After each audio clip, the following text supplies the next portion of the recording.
Hello friends, welcome back to daily stock analysis video. আজকের প্রথম স্টকটি হলো স্কটস। তো স্কটসে আমরা প্রিভিয়াসলি এই জায়গাটায় আলোচনা করেছিলাম, সেখান থেকে একটা ডিসেন্ট রিটার্ন আমরা পেয়েছি অলরেডি। এবার এখানে ফার্দার ব্রেকআউট দেখতে পাওয়া যাচ্ছে। যদি আমরা এটা ট্রেন্ড লাইন বা হরিজন্টাল ট্রেন্ড লাইন প্লট করি এরকম করে, তাহলে এখানে এটা ক্লিয়ারলি আমরা একটা বক্স ব্রেকআউট টাইপ দেখতে পাচ্ছি এই জোনটাতে। ওকে, ক্লিয়ার ব্রেকআউট। এবার যারা অলরেডি এখানে পজিশনে এখনো রয়েছেন, ওকে, যারা সুইং ট্রেডিং কে পজিশনালি কনভার্ট করেছেন, তারা কি করতে পারেন, তারা এই যে প্রিভিয়াস যে স্টপ লসটা ছিল, তারা এখান থেকে এবার শিফট করতে পারেন এগুলো লেভেলে। ওকে, কারণ আমরা একটা নতুন সুইং বা নতুন রেঞ্জ পেয়ে গেছিলাম, সেই রেঞ্জের আপওয়ার্ড ব্রেকআউট হয়েছে। তো সেই ক্ষেত্রে আমরা এখন স্টপ লসটা এত নিচে রাখার কোনো কারণ নেই, আমরা ইজিলি ট্রেল করতে পারি এই লেভেলটিতে। ওকে, এবং নতুন এন্ট্রি যদি আমাদের করতেই হয় তাহলে অবশ্যই ভ্যালিডেশন হবে আজকের ক্যান্ডেলের হাইয়ের ওপরে, যদি ছোট টাইম ফ্রেমে স্টকটি ট্রেড করতে থাকে। সেটাও মার্ক করে রাখবো আপাতত আমরা, সেটা হচ্ছে মোটামুটি এই লেভেলটা। ওকে, তো আমরা এরকম করে আমাদের ট্রেডটাকে প্ল্যান করতে পারি। আমাদের নেক্সট স্টক হচ্ছে ওএফএসএস, ওরাকল ফাইন্যান্সিয়াল সার্ভিস। তো এখানে ওরাকল ফাইন্যান্সিয়াল সার্ভিসে আমরা অবশ্যই একটা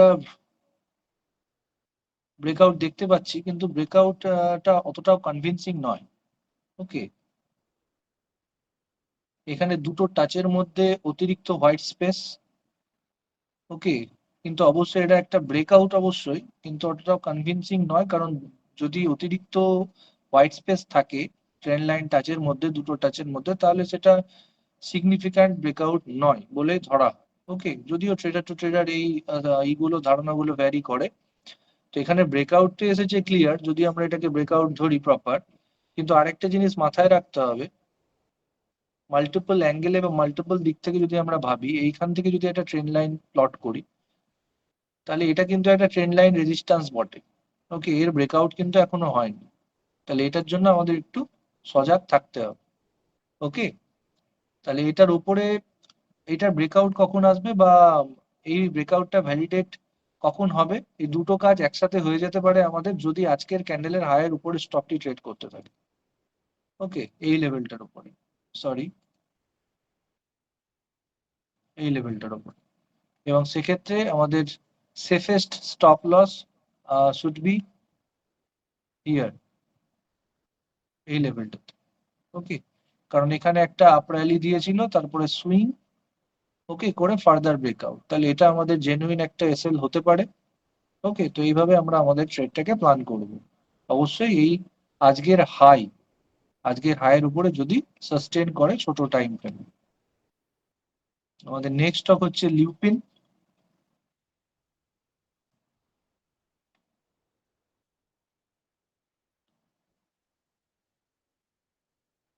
তো লিউপিনে আমরা এখানে একটা ক্লিয়ার ব্রেকআউট দেখতে পাচ্ছি রেজিস্ট্যান্স জোনের ওপরে।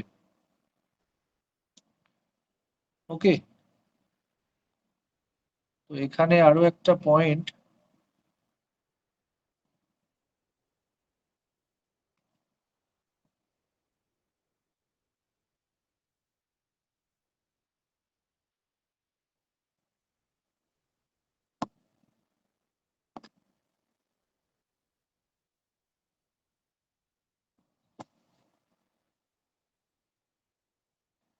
লিউপিনে আমরা সর্বপ্রথম আলোচনা করেছিলাম এই জোনটাতে 27 জুলাই 2023। তো এখান থেকে আমরা অবশ্যই একটা রেঞ্জ ব্রেকআউটের পর এটাকে স্পট করেছিলাম, এবং এই হাইয়ের উপরে আমাদের সাস্টেন করেছিল এই ক্যান্ডেলে অলমোস্ট ডেইলি বেসিসে যদি ধরা হয়। তারপরে ডিসেন্ট আমরা একটা রিটার্ন পেয়েছি অলরেডি। এবার হয়তো আপডেট ভিডিওতে এই রেজিস্ট্যান্স জোনের ব্যাপারে আমরা আলোচনা করেছিলাম। এখান থেকে যদি একটু লার্জার পার্সপেক্টিভে দেখা যায়, উইকলি টাইম ফ্রেমটা একটু দেখা যাক আগে। তাহলে উইকলি টাইম ফ্রেমে অবশ্যই এটা একটা রেজিস্ট্যান্স জোন ছিল।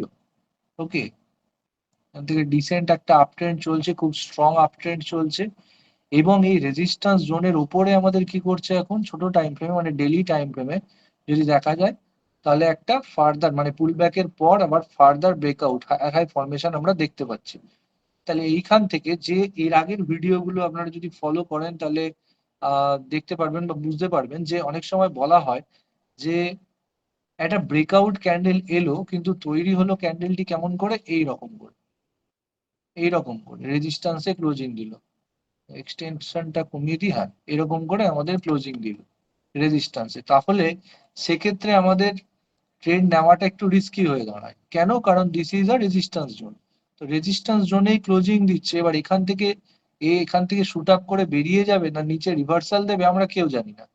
তাহলে সেটার থেকে বেটার হয় কি যে এরকম ভাবে ট্রেড এন্ট্রি নেওয়ার থেকে বেটার হয় যে একবার এই রেজিস্ট্যান্সটাকে আমরা ভাঙতে দেবো, ভাঙার পরে যদি পুল ব্যাক এসে ফার্দার আমাদের হায়ার হাই ফরমেশন করে তাহলে সেক্ষেত্রে আমরা বুঝবো যে এই রেজিস্ট্যান্স জোনটা now acting as a support এবং we can plan our trade then okay. তো এখানে সেই ঘটনাটাই ঘটেছে, এখানে এই রেজিস্ট্যান্স জোনটা প্রথমে ব্রেকআউট করেছে, ওকে নট কনভিনসিং ব্রেকআউট, একটা স্পিনিং টপ ক্যান্ডেল রয়েছে, তাও ধরে নিচ্ছি যে এখানে আমাদের ব্রেকআউট হয়েছে। কারণ ছোট টাইম ফ্রেম অবশ্যই আমাদের এটা বেটার লাগবে আরো দেখতে যদি এখান থেকে ছোট টাইম ফ্রেমে শিফট করা যায়। দেখুন এই জায়গাটাতে তারিখটা কত ছিল, লাস্ট এই জোনের মধ্যে ট্রেড করছিল মোটামুটি আমাদের 7 আর 8 অগাস্ট। এবার এখান থেকে যদি 15 মিনিট টাইম ফ্রেমে চলে যায়, সাত এই যে 7 আর 8 অগাস্ট, তারপরে অনেকক্ষণ কিন্তু এই লেভেলে ট্রেড করেছে, ওকে এই লেভেলের ওপরে। তাহলে আমরা এটা সিগনিফিক্যান্ট বা একটা ভ্যালিড ব্রেকআউট ধরতে পারি। এবার এখান থেকে কি করছে, এখান থেকে আমাদের হায়ার হাই ফরমেশন করেছে এই জায়গাটা। কেন? কারণ এই যে স্পিনিং টপ টাইপ ক্যান্ডেলটা ছিল তার হাই ছিল আমাদের 1109 এবং আজকে ক্লোজিং দিয়েছে তার উপরে, ওকে খুব স্ট্রং ক্লোজিং, লোয়ার আপার শ্যাডো সহ। ওকে তাহলে এখানে আমরা একটা ছোট্ট করে ট্রেড প্ল্যান করতে পারি, সেক্ষেত্রে আমাদের রিসেল কিন্তু আমরা এই লেভেলটিতে রাখতে পারি। যারা কনজারভেটিভ একটু তাদের জন্য এসএল হবে এই রেজিস্ট্যান্স জোনটার একটু নিচে, ওকে। কেন? এই রেজিস্ট্যান্স জোন উইকলি টাইম ফ্রেমে একটা স্ট্রং রেজিস্ট্যান্স ছিল টোটালটা, তো এটা this was a resistance zone. তাহলে এটাকে যদি আমরা একটা সাপোর্ট হিসেবে কনসিডার করি তাহলে এই জোনটার নিচে যদি ক্লোজিং দেয় তাহলে আমরা স্টপ লস বুক আমাদের করতে পারি, ওকে। তো সেই মতো আমরা ট্রেড প্ল্যান করব, আর নিজেরা বিচার করুন, নিজেরা অ্যানালিসিস করুন, সেই মতো আমরা ট্রেডটাকে প্ল্যান করব, ওকে। আমাদের নেক্সট স্টক হচ্ছে পলিক্যাব।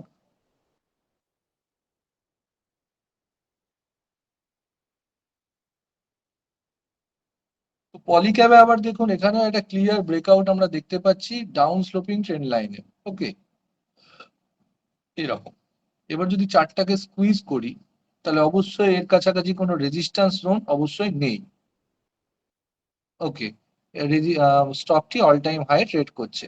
এবার সমস্যা হলো এই কথা আবার আগেও অনেকবার বলা হয়েছে, দেখি এখানে ব্রেকআউট ক্লিয়ার হলেও এটা ইটসেলফ একটা রেজিস্ট্যান্স জোনে আবার ক্লোজিং দিয়েছে। দেখুন একটা লং ক্যান্ডেলের হাই এবং ক্লোজ মানে রেজিস্ট্যান্স হিসাবে কাজ করে। তো দেখুন এটা একটা resistance zone, this is hour resistance zone. তাহলে এবার এখান থেকে রেজিস্ট্যান্স জোন থেকে স্টকটি এখানেই থাকবে, মানে সরি এখান থেকে বেরিয়ে যাবে না এখান থেকে নিচে নামবে আমরা কেউ জানি না, এটা কে বলতে পারে, ওকে। টেকনিক্যাল অ্যানালিসিসে অন্তত এটা এটুকু বলা যায় না শিওরলি। তবে হ্যাঁ আমরা ধরে নেব ওপরের দিকে ব্রেকআউট দেবে। কেন? কারণ আপ ট্রেন্ডটা আমাদের সাথে রয়েছে, কারেন্ট যে মেজর ট্রেন্ড চলছে সেটা আপ ট্রেন্ড। তো অবশ্যই একটা সাইডওয়েজ মুভমেন্টের পর আমরা ধরে নেবো যে উপরের দিকে ব্রেকআউট দেবে। তার মানে নট নেসেসারিলি এটা শিওর শট, কখনোই শিওর শট নয়। তো সেটার জন্য আমাদের প্রোটেক্টিভ ভেসেল রাখতেই হবে। তো প্রোটেক্টিভ ভেসেল থাকবে আমাদের নিয়ারেস্ট সুইং লো, যেটা হচ্ছে আমাদের অবশ্যই একটা ক্রিটিক্যাল সাপোর্টও বটে এই লেভেলটি, ওকে। এবার এখানে আমরা এন্ট্রি করব না ফার্দার ব্রেকআউট এলে, যেটাতে আমরা লিউপিনে আলোচনা করলাম যে রেজিস্ট্যান্স জোন ব্রেকআউট হবে, পুল ব্যাক দিয়ে যদি আবার হায়ার হাই ফরমেশন করে এইরকম, তাহলে আমরা এন্ট্রি নিতে পারি এই ধরনের এইরকম, ওকে। এটা আপনাকে ডিসাইড করতে হবে, না ট্রেডার টু ট্রেডার ভ্যারি করবে। তো as a trader, as an individual trader আপনি কি করবেন সেই ডিসিশনটা আপনাকে নিতে হবে। তো সেই মতো আমরা ট্রেডটাকে প্ল্যান করতে হবে। আমাদের নেক্সট স্টক হচ্ছে কোলগেট পালমোলিভ।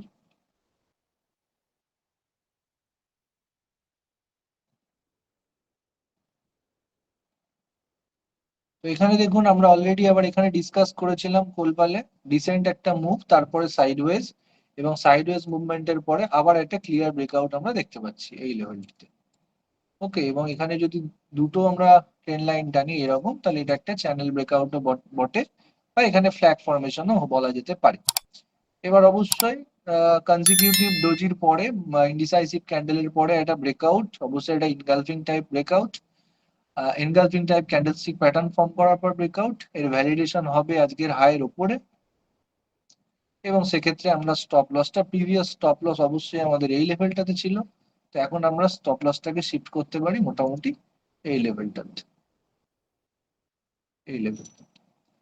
ওকে, যারা সুইং ট্রেডিং করছেন তাদের জন্য পজিশনালি এখানে আমাদের এন্ট্রি করা যেতেই পারে যদি রিস্ক টু রিওয়ার্ড বেশি রাখতে চান, সেটাও ভুল কিছু নয়, কিন্তু উইকলি পজিশনালির জন্য আমরা উইকলি টাইম ফ্রেমটা যদি বিচার করি একটু বেটার, তো উইকলি টাইম ফ্রেমে এখন কোনো সেটআপ দেখতে পাওয়া যাচ্ছে না, শুধুমাত্র এই পুল ব্যাক ছাড়া। তো আপাতত সুইং ট্রেডিং সেটআপ হিসেবে এই হাইয়ের উপরে যদি ট্রেড করতে থাকে, তাহলে আমরা এটাকে স্টপ লস কনসিডার করে আমাদের ট্রেডটাকে প্ল্যান করতে পারি। ওকে, আমাদের আজকের লাস্ট স্টক হচ্ছে আল্ট্রাটেক সিমেন্ট।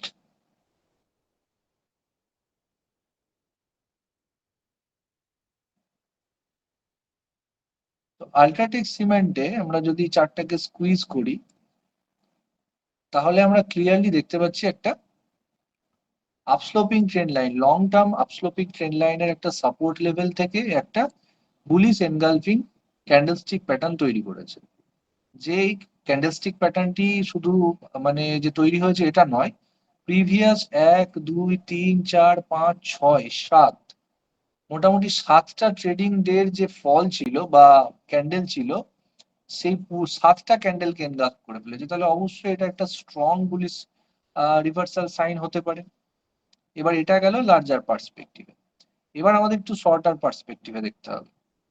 ওকে, মাল্টিফোল্ড অ্যানালিসিস করতে গেলে, মাল্টিপল অ্যাঙ্গেল থেকে অ্যানালিসিস করতে গেলে সমস্ত perspective, long term trend, long term structure, short term trend, short term structure সবকিছুই দেখতে হবে।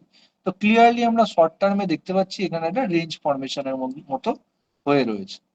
এবার আরেকটু যদি ভালো মতো দেখা যায়, তাহলে কি, যে স্টকটি কন্টিনিউয়াস হায়ার হাই ফরমেশন করছিল, করতে করতে এই পয়েন্টটাতে গিয়ে লো ফরমেশন করে সুইং লো, তারপরে আবার হাই, কিন্তু কোথাও না কোথাও এই রেঞ্জের মধ্যে এখনো ফেঁসে রয়েছে।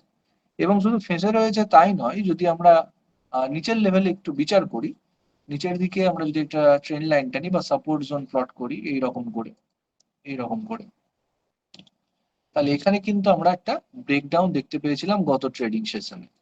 ওকে, এবার এই ব্রেকডাউনটা দেখানোর পরেই কিন্তু একদম শুট আপ করে উপরের দিকে উঠে গেছে।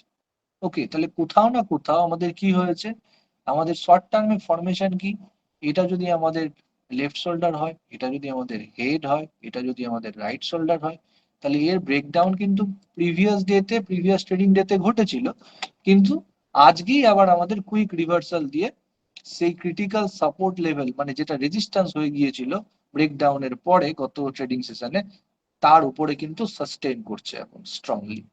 ওকে, এবার এখান থেকে যদি আমরা একটা ট্রেন লাইন টানি এইরকম করে, তাহলে এই ট্রেন লাইনেরও ব্রেকডাউন ঘটেছে অবভিয়াসলি দেখতে পাচ্ছি আমরা।